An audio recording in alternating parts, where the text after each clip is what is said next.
Just now, the royal world is holding its breath. Prince Harry has returned quietly, unexpectedly, and under circumstances few inside the palace were prepared for. For years, the Duke of Sussex believed he understood why certain doors were closed to him, why key decisions were made without his voice, and why moments that shaped his life felt incomplete. But what Harry has only just discovered has changed everything. Sources close to the situation say this was not a planned visit. It was not a symbolic appearance. It was a return driven by something far more personal. The sudden revelation of a truth Harry was never told. A truth that reshapes his past, reframes his choices, and raises painful questions about trust, silence, and protection inside the royal system. Those who know Harry describe him as stunned, reflective, and deeply emotional after learning information that had been kept from him since his younger years. Information that, had he known earlier, might have altered his relationship with his family and even his decision to walk away.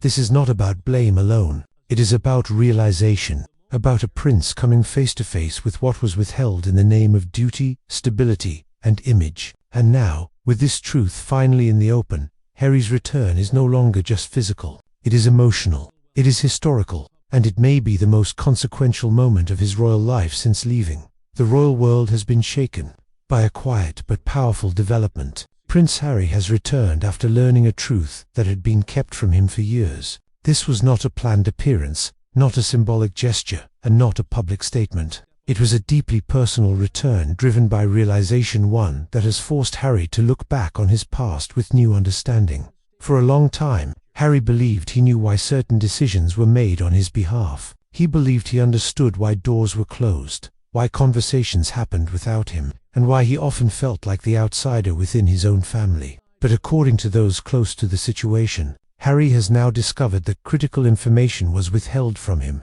Information that would have changed how he viewed his role, his relationships, and even his departure from royal life. This discovery did not arrive gently. It came suddenly, leaving Harry shocked and emotionally unsettled. What hurt most was not the truth itself, but the realization that he was never given the chance to fully understand his own story. For a prince raised in tradition, loyalty, and duty, this revelation cut deeply. Sources say Harry's return was motivated by a need for clarity, not confrontation. He wanted to hear explanations directly, to understand why silence was chosen over honesty. Those close to him describe a man who was calm on the surface, but carrying years of unanswered questions. Beneath the truth Harry uncovered reportedly centers around decisions made during his younger years, when his future path was being shaped by others. At the time, he was told these choices were unavoidable, necessary for stability, and made in his best interest. What he has now learned is that there were alternatives. Conversations were held without his presence.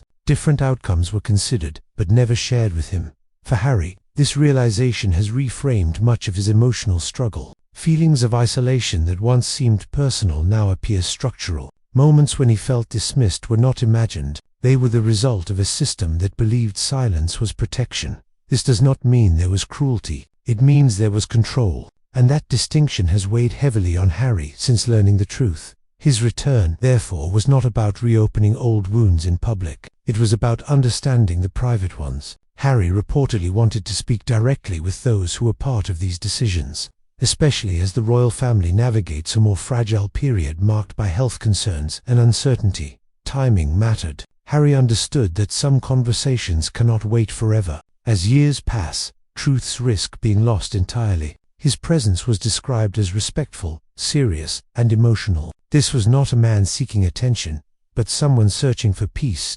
Inside the palace, Harry's return caused quiet tension, not chaos but awareness. Those who knew parts of the truth realized immediately why this moment carried weight. Others, learning of Harry's discovery, reportedly felt discomfort at how long the silence had lasted. What has stood out most is the palace's restraint. There has been no swift statement, no attempt to reshape the narrative. That silence suggests recognition, perhaps even regret. It reflects an understanding that some truths, once revealed, cannot be explained away. This moment has also shifted how Harry's past decisions are being viewed internally. His departure from royal duties, long framed as impulsive or disruptive, now appears rooted in confusion and emotional exclusion. He was not rejecting duty, he was reacting to a reality he only partially understood. What happens next remains uncertain. Harry's return does not automatically signal reconciliation or a permanent change in his relationship with the monarchy, but it does mark something significant: acknowledgement.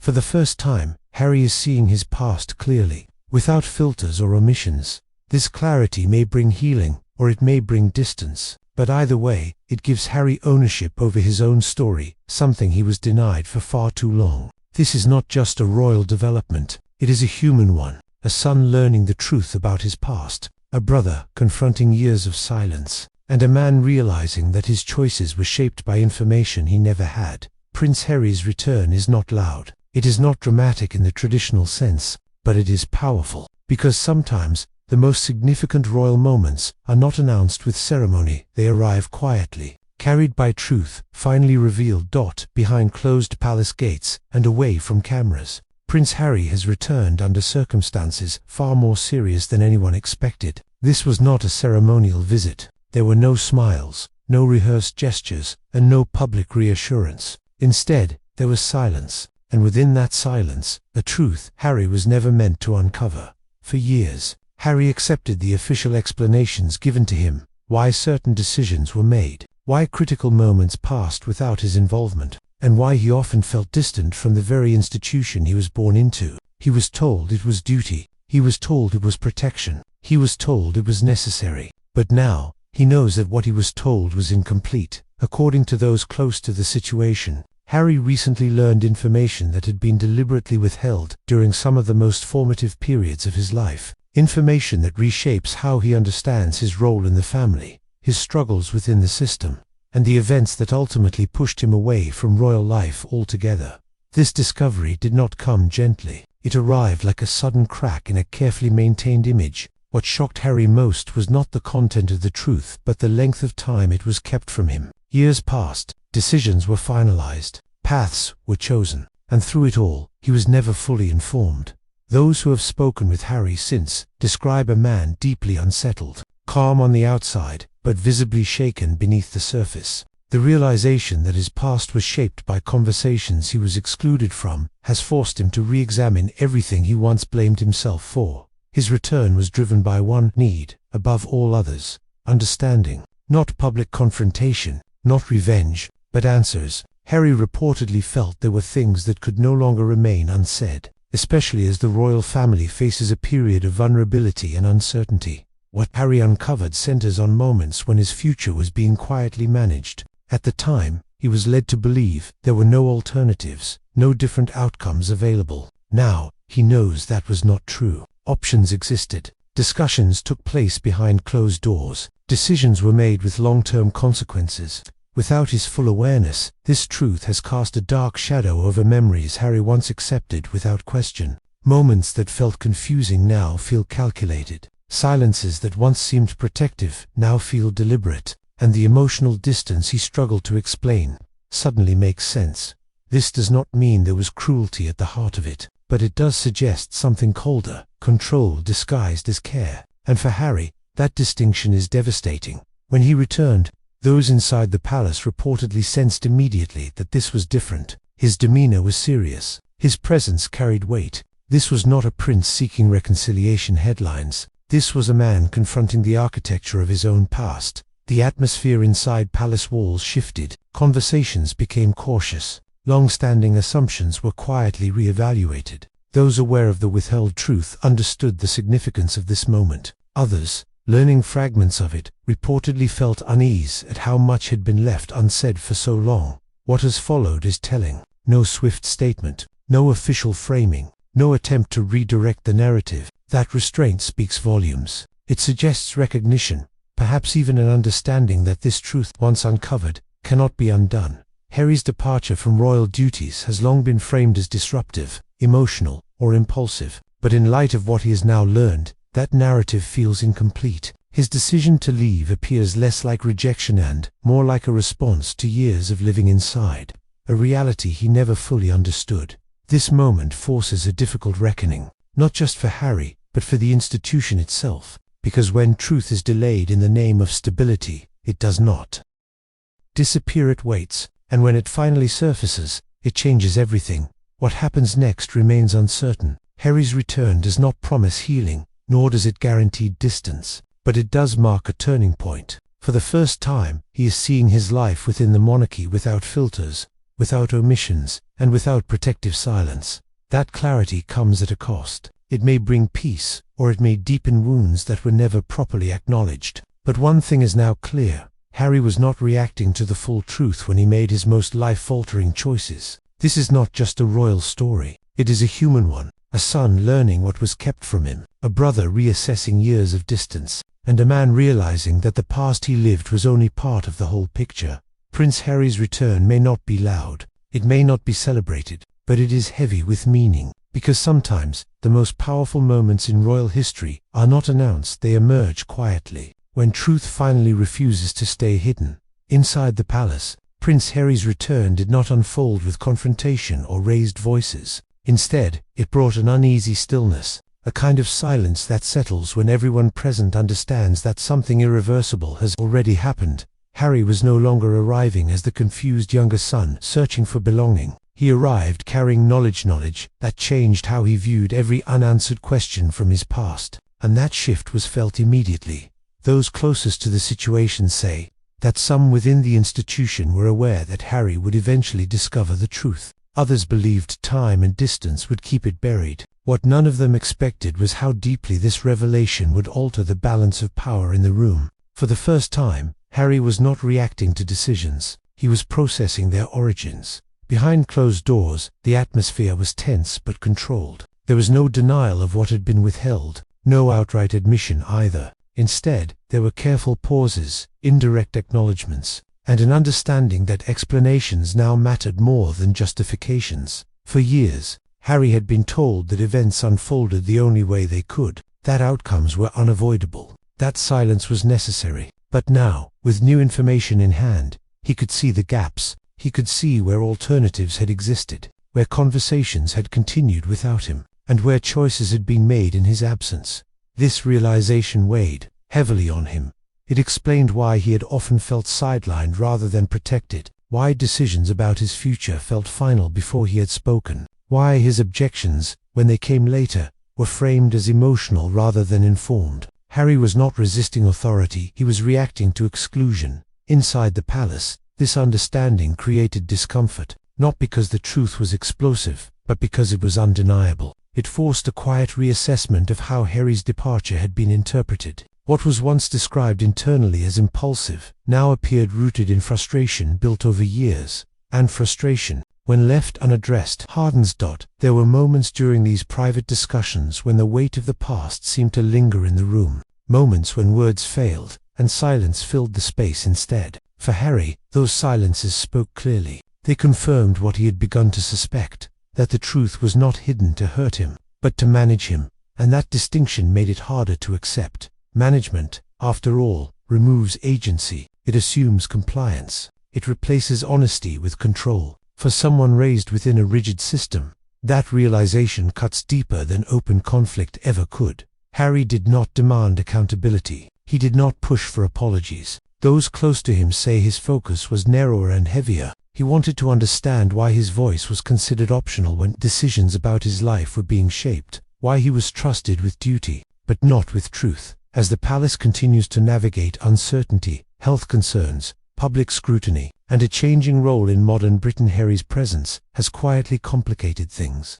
Not because he returned to reclaim anything, but because his awareness now challenges the narrative that once defined him. His silence during this period has been particularly striking. No statements, no leaks, no framing of events. That restraint suggests deliberation rather than hesitation. Harry appears to be absorbing the reality of what he has learned before deciding how, or if, it will shape his future interactions with the institution. What is clear is that this truth has altered the emotional foundation of his relationship with the monarchy. Trust, once fractured, does not simply return, and while understanding can soften anger, it does not erase the cost of exclusion. Inside royal circles, there is growing recognition that this moment marks a turning point, not necessarily toward reconciliation, but toward honesty. The kind of honesty that comes too late to change the past, but too early to ignore its consequences. Prince Harry's return has exposed something the palace rarely confronts publicly, that control, even when well-intentioned, leaves scars. And when those scars are finally acknowledged, they demand reckoning. For Harry, this part of the journey is not about what comes next. It is about sitting with what has already happened without denial, without illusion, and without the comfort of incomplete stories.